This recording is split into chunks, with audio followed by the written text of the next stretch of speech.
يحكى أن ابنة هولاكو زعيم التتار كانت تطوف في بغداد، فرأت جمعا من الناس يلتفون حول رجل منهم فسألت عنه، فإذا هو عالم من علماء المسلمين، فأمرت بإحضاره.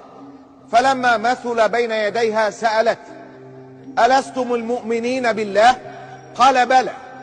قالت: ألا تزعمون أن الله يؤيد بنصره من يشاء؟ قال: بلى. قالت: ألم ينصرنا الله عليكم؟ قال: بلى. قالت: أفلا يعني ذلك أننا أحب إلى الله منكم؟ قال: لا. قالت: لما؟ قال: ألا تعرفين راعي الغنم؟ بلى. ألا يكون مع قطيعه بعض الكلاب؟ بلى. هكذا أجابت. إذا ماذا يفعل الراعي إذا شردت بعض أغنامه وخرجت عن سلطانه؟ هكذا سأل. فقالت: يرسل عليها كلابه لتعيدها إلى سلطانه.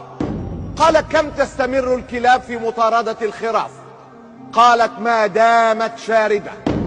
قال: فأنتم أيها التتار كلاب في أرض الله، وطالما بقينا نحن المسلمين شاردين عن منهج الله وطاعته فستبقون وراءنا حتى نعود إليه عز وجل. وكما كنا بالأمس هو حالنا اليوم، وسنظل كذلك.